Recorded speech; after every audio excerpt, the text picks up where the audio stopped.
వైసీపీపై మంత్రి సవిత ఫైర్ అయ్యారు. రాయలసీమ ఎత్తిపోతల పథకం నిలిచిపోవడానికి కారణం మాజీ సీఎం జగన్ అని ఆమె ఆరోపించారు. ఎలాంటి అనుమతులు లేకుండా ఆ ప్రాజెక్ట్ నిర్మించడం వల్లే ఎన్జీటీ నిలిపివేసిందని అన్నారు. ఇక రాయలసీమ ఎత్తిపోతల పథకంపై చర్చ లేవనెత్తే ఎంపీ అవినాష్ రెడ్డి బాయ్కాట్ చేశారన్నారు.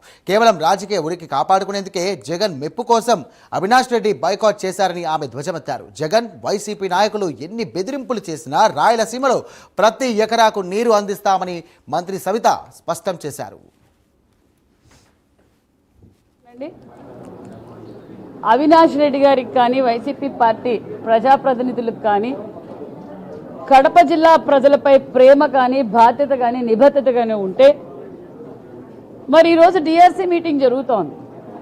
వాళ్ళు విని జిల్లా అభివృద్ధి కోసం వాళ్ళ సూచనలు సలహాలు అధికారులు ఎక్కడ పనిచేయలేదు ఏంటో మేము అధికార పక్షంలో ఇన్ఛార్జ్ మంత్రిగా నేను ఇక్కడ కూర్చున్నా.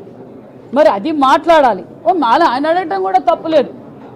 రాయలసీమ ఎత్తిపోతల పథకం మరి ఏం జరుగుతోంది, మీరు జరుపుతారా లేదా అని అన్నారు.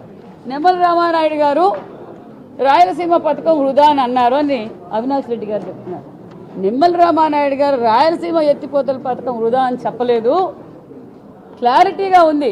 2745 కోట్ల రూపాయలు అనుమతులు తీసుకోకుండా మీ పెద్దిరెడ్డి రామచంద్రరెడ్డి గారు వర్కుల కోసం ప్రజల సొమ్ము వృధా చేశారన్న విషయం నిమ్మల రామానాయుడు గారు చెప్తున్నారు. మరి 2020లోనే ఆగిపోయింది. మరి ఎవరున్నారని ఆయన్ని అడిగాము. అవినాష్ రెడ్డి గారు 2020లో ముఖ్యమంత్రిగా మీరున్నారు, అనుమతులు తీసుకోకుండా ఎందుకు పనులు మొదలు పెట్టారంటే అవినాష్ రెడ్డి గారి దగ్గర జవాబు లేదు. మరి అదే ఫారెస్ట్ మినిస్టర్గా పనిచేస్తున్న